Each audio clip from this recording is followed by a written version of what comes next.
Entonces vamos con el diagnóstico avanzado de Fuel Trim. Para las personas que no conocen qué es el Fuel Trim, básicamente son unos parámetros de ajuste de combustible que toda gestión electrónica de los vehículos tiene para poder hacer compensaciones y dejar el tema de combustible lo más cercano a la mezcla estequiométrica para que el motor funcione dentro del tema de rendimiento, emisiones, lo mejor posible. Ese es básicamente el Fuel Trim o el ajuste de combustible.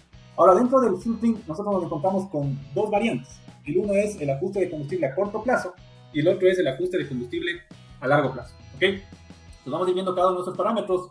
Vamos a analizar en primera instancia el sensor de oxígeno. ¿Sí? Recuerden que para que funcione el ajuste de combustible, el vehículo tiene que estar en ciclo cerrado. ¿Sí? Eso es lo que tiene que suceder. ¿Qué es un ciclo cerrado o un closed loop? Es básicamente el tema de que lleguemos a temperatura de funcionamiento, que la información del sensor de oxígeno sea analizada por la computadora y sea corregida, en este caso por el inyector, que es el actuador. O al final, que básicamente la computadora le haga caso al sensor de oxígeno. Mientras no esté en ciclo cerrado, no va a suceder esto. En la fase de calentamiento del motor no sucede esto, pero ya cuando llegamos a temperatura de funcionamiento y entramos en ciclo cerrado, ya todo funciona y básicamente hay una retroalimentación a través del sensor de oxígeno, que es un monitor. ¿Okay? Normalmente el sensor de oxígeno lo que genera es dos tipos de comportamientos. Cuando tenemos una mezcla rica y una mezcla pobre, está básicamente determinando si tenemos una mezcla que tiene mucho combustible, ¿sí? O una mezcla que tiene mucho aire. Entonces, eso es una mezcla rica o una mezcla pobre. ¿Okay? Entonces, cuando tenemos una condición de mezcla rica o mezcla pobre, la función del sensor es enviar esa data a la computadora para que la computadora pueda hacer las correcciones y pueda, lógicamente, ajustar ese ancho de pulso del inyector para mandar más o menos combustible en función de los requerimientos del motor. Cuando tenemos sensores de siliconio, que son los sensores convencionales de oxígeno, los que tienen normalmente 4 cables, 2 cables del sensor, uno de señal y tierra y 2 del calefactor. Estos sensores normalmente generan voltaje, ¿sí? Está en el orden de milivoltios, y estamos trabajando básicamente entre 200 y 800 milivoltios aproximadamente. Entonces el sensor, cuando está funcionando, va a estar siempre oscilando en ese rango de funcionamiento. Ahora, si nosotros podemos ver la gráfica básicamente va a ser unas ondas, ¿sí? Que van subiendo y bajando como unos dientes de un serrucho más o menos, ¿sí? O de una sierra. Y eso básicamente nos está indicando que estamos entre mezcla rica y mezcla pobre, ¿ok?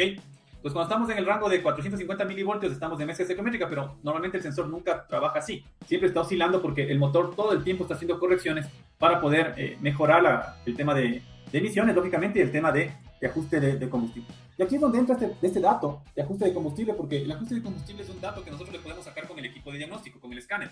Y este equipo de diagnóstico normalmente tiene un dato que dice ajuste de combustible o fuel trim, short y long, que es corto y largo, ¿ok?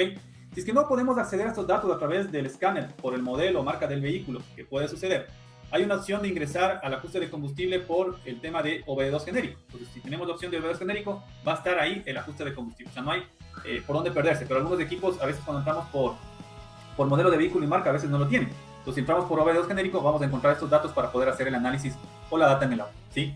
Ahora, existen también los sensores de oxígeno de banda ancha, o los que son Air Fuel o AF también se les conoce, ¿sí?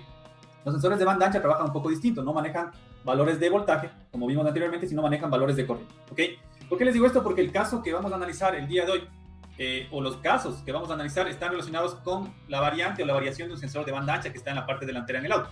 Entonces quiero que haya esa referencia en relación a cómo se comporta un sensor convencional, un sensor de banda ancha, para poder entender qué vamos a analizar en la clase del día de hoy, ¿ok? Entonces los sensores de banda ancha se difieren un poco de los sensores convencionales porque tenemos 5 o 6 cables. Entonces, si nosotros simplemente vemos los cables del sensor y veo que tiene 5 o 6 cables, ese sensor es de banda ancha, ¿ok? El funcionamiento es un poco distinto y lógicamente lo que nosotros vamos a validar dentro del funcionamiento del sensor es el tema de corriente. Vamos a ver cómo está el flujo de corriente, y si es que el flujo de corriente es negativo, que normalmente suele estar en el orden de microamperios, cuando ya tenemos una mezcla que ya está un poquito más llenos a los extremos, entre rico o pobre, entramos en miliamperios, pero no sube de eso. Básicamente, cuando tenemos valores negativos, tenemos una condición de mezcla rica. Amperaje negativo o valores negativos de corriente en el sensor de banda ancha es mezcla rica, ¿sí? Y en este caso, la mezcla pobre genera amperaje positivo. Cuando tenemos valores positivos superiores a cero, en este caso estamos en una condición de mezcla en este caso pobre, ¿no? Ahí hay un error, ahí dice mezcla pobre rica, pero la verdad es que valores positivos, mezcla pobre, valores negativos, mezcla rica, ¿ok? Porque esto vamos a ir analizando en el transcurso de la sesión. Ok, ¿y cómo se ve la gráfica? La gráfica es una gráfica que va variando en valores pequeñitos, ¿sí? A veces la gráfica, cuando la graficamos con el escáner, es una línea recta que va subiendo, va bajando pero la variación no es muy importante o no muy fuerte como la que tenemos cuando vemos un sensor, en este caso de oxígeno de circonio o convencional. ¿Okay? Ahí sí se ve una variación bastante grande del funcionamiento del sensor. ¿Okay? Pues,